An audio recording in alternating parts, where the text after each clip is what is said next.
Something big is happening. The war in Ukraine shows no sign of stopping, and the Trump administration knows that it's costing them a lot of political capital at home. Watch how Secretary of State Marco Rubio introduced a few bitter truths to this conversation with Kristen Welker before I tell you what's really going on. President Trump is about to mark his 100th day in office. It comes as a key campaign promise is to end the war in Ukraine, and against the backdrop of that extraordinary meeting between President Trump and President Zelensky. Mr. Secretary, is Russia and Ukraine now closer to a deal in the wake of that meeting?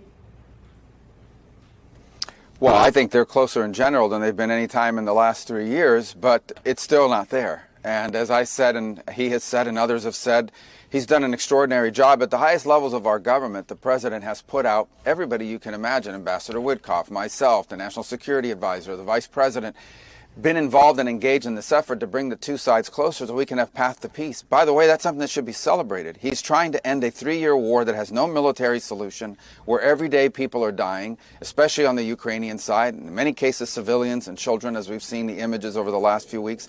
He's trying to bring this war to an end, and we've made real progress. But those last couple steps of this journey were always going to be the hardest ones, and it needs to happen soon. We cannot continue, as I said, to dedicate time and resources to this effort if it's not going to come to fruition. So the last week has really been about figuring out how close are these sides really, and are they close enough that this merits a continued investment of our time as a mediator in this regard. I appreciate how measured Marco Rubio was in his response here, especially because after the ouster of Mike Waltz, Rubio is shaping up to be Trump's top diplomat, assuming both the role of Secretary of State as well as National Security Advisor, a dual role we haven't seen since Henry Kissinger.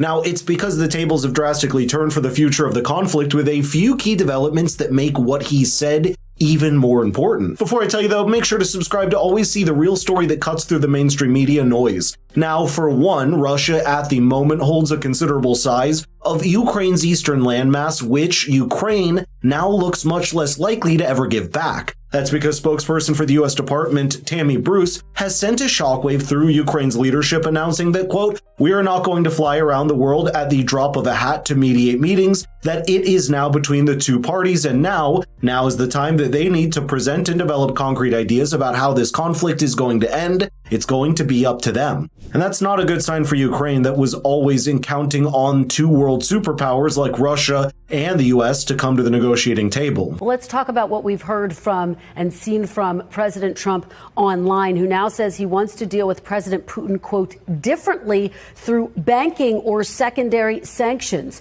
Will President Trump follow through with imposing new sanctions against Russia?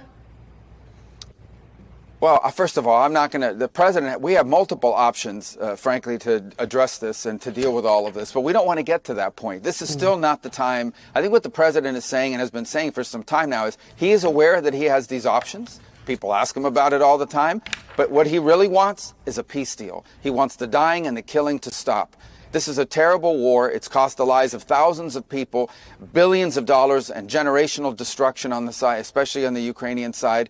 We want the war to end. You saw yesterday at the Pope's Mass, there was talk about war and how it needed to stop. The Pope, the late Pope, who's celebrated for being a peacemaker and trying to talk about these things. We should all be happy that we have a president of the United States and Donald J. Trump who wants to end and prevent wars. And that's what we're trying to do here.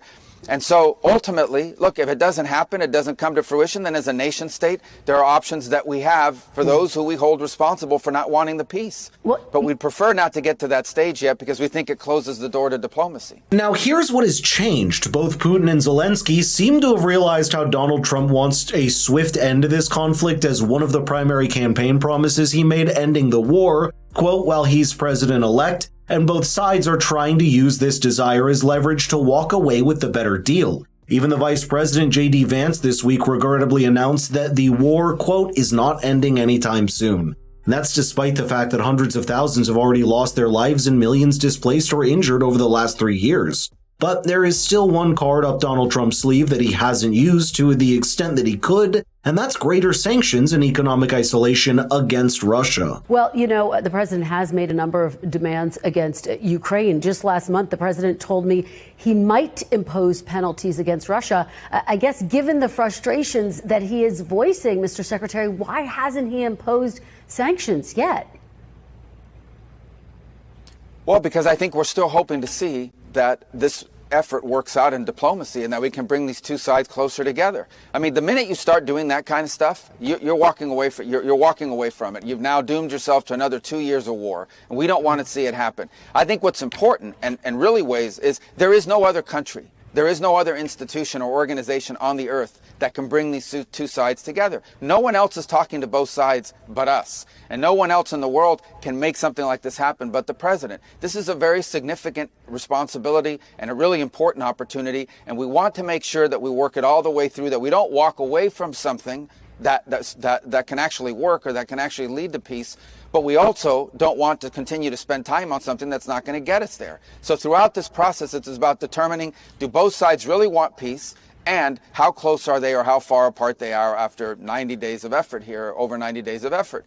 That's what we're trying to determine this week. There are reasons to be optimistic, and there are also reasons to be concerned. It's complicated. If this was an easy war to end, it would have been ended by someone else a long time ago. But right now, the only one who can bring these two sides together to end this war is our president, President Trump. And we're doing everything we can to see if we can get that done here over the next few days. And honestly, the next phase of trying to end this war seems to be in that direction, not just with economic sanctions against Russia, but also greater economic stake for the U.S. inside Ukraine. Because last week we saw the minerals deal with Ukraine finally being signed after Donald Trump made a major concession to Zelensky not to include the clause of getting back paid for the aid already given to Ukraine and rather treat future aid as an investment in Ukraine's vast mineral resources. On the other end, further economic sanctions that Marco Rubio spoke about here are now already drafted pending a signature by the president. These target not just banking and energy, but most importantly, Russia's behemoth of an energy company called Gazprom that brings in tens of billions of dollars every single year for the Russia economy while also being a major tool of leverage abroad.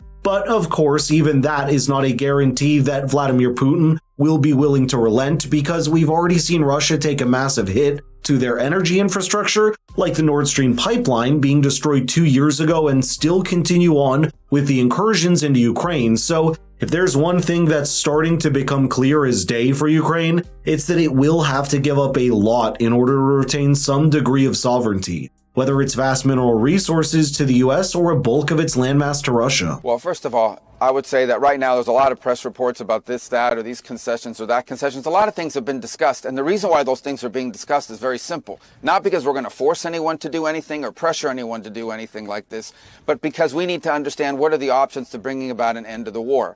We need to be grown-ups and realistic here. In any negotiated end to a war, both sides get something and both sides have to give something up. That's a reality. Without speaking specifically about that or another, you wrote that, you talk about that was back in September of 2022. Since September of 2022, this war has continued. Thousands of more people have died. Generational destruction that Ukraine's going to spend 2 generations rebuilding from. This is a war that needs to end now. And so in order for this war to end, there are things Russia wants that it will not get, and there are things Ukraine wants that it will not get. Yeah. If it wasn't the case, that would have been done a long time ago. No one here is claiming that one side is going to unconditionally surrender to the other and bring this to an end.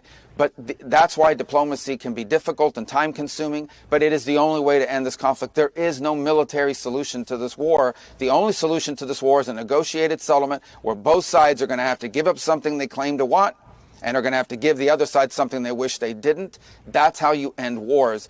And that's what we're trying to achieve here, so more people won't die. And that is just the reality of a war that never should have started in the first place. Right now, the future looks uncertain for Ukraine, especially since Russia's not even agreeing to a temporary ceasefire for a negotiation, but probably it is emboldened by Ukraine's weaker standing. But tell me in the comments what you think is going to happen, because some kind of peace settlement is needed for the conflict now more than ever before it spirals out of control.